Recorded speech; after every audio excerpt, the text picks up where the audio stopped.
Next we have Richard Lander, also from Nottingham.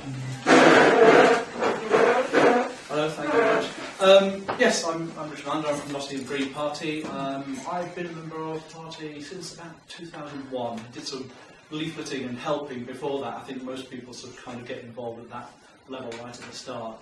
The European elections are sometimes is the one opportunity for the Green Party to speak to the whole of the country. When we get to the general elections, quite often there are gaps, unfortunately, where we can't stand people. But for the European elections, we do have people across the entire of England and Wales, and in Scotland as well. And it's a really good opportunity to get our message about, because we really are faced with some immense problems as a global community, because it's not just about the European party or the local party. We're part of this whole movement, the global Greens. And I think it's really important that we engage with everything from the local point of view right up to the global, because we have that kind of holistic view that it really seems to me that the other political parties don't have.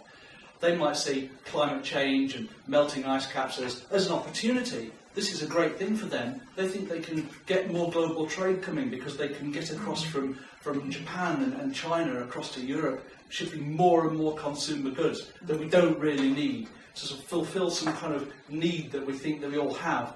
But we don't really, because are we really going to be happy in this world where everybody's got umpteen million gadgets? That we end up with plastic being ground down and becoming part of fish. So you can't find fish in the ocean that you cut them open and you find that they're full of their bellies are full of plastic. It's a horrendous state of affairs. And this is a human-made environmental catastrophe. And really, as a party, we have to do something about it. And as a species, we have to do something about it. Because ultimately, this is about our own survival. And if the other parties aren't clever enough to see that, well, we have to get out there and put the message across. But it's not just about survival, because that in its own is not enough. The point is to live and to have better lives, more meaningful lives, and be more productive and more useful people.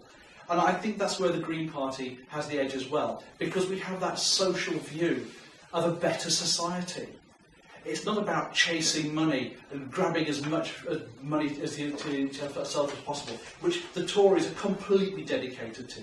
Never mind what you see on the news. I've seen it in the council chambers in different parts of the country. I've spoken to MPs, and they are totally dedicated to money. I don't believe that Labour are any different. I think that the Green Party does have the right environmental and social message, and it's vitally important we get out there, work with the rest of our colleagues in Europe to put forward the kind of legislation that will have an impact for everybody in the whole of the EU. Thank you.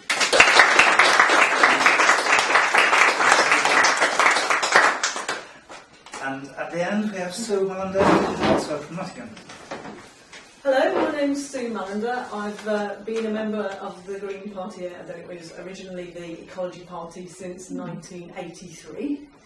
I was in my house. I received a leaflet through my door which said, this is the Ecology Party, and I thought, oh my goodness, I'm not the only one, because I was a little girl who liked animals, basically, and was very much into ecology, and I was one of, even when I was 15, I was sort of saying, right, I'm not using any aerosol sprays because I'd read an article about it, so I was always deeply into the environment. But I also came from a left-wing background, because my father was very, very left-wing and very keen on equity, not only equity amongst the nation, but across the world, and also in future generations, which is what I brought to it.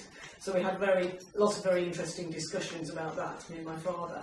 So I joined the Green Party back in 1983, and in 1987 I started going to conferences. So I've been with the Green Party for all those years, throughout a great deal of argument that we've had, and I've stuck with it because I have nowhere else to go. I'm not going to go off anywhere else. I'm not going to go off in a huff or anything, because there is nothing else for me. This is the only party that says what I think, because before that I thought I was the only one until I read that manifesto written at the time by Jonathan Porritt. So what I can bring is that I've done this before quite a few times. So I started off in 1989 and I stood in the European election for what was a first past the post election in Nottingham, and it was a bit of Leicestershire as well.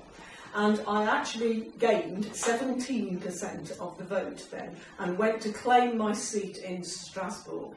And it was really, really exciting at the time, working together with all those other Green parties and other people who are that kind of right thinking within Europe. For us we would have been the second largest grouping in the European Parliament had we had those 12 seats that we would have won in the UK.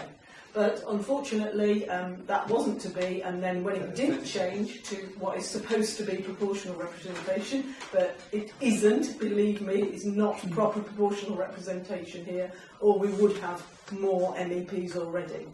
But so I've had a lot of experience of well, not so much television, but certainly radio, a bit of television, and a lot of public speaking at Hustings and so on, all over the East Midlands. And I'm really prepared to do my best, and I hope you'll vote for me as number one again, please.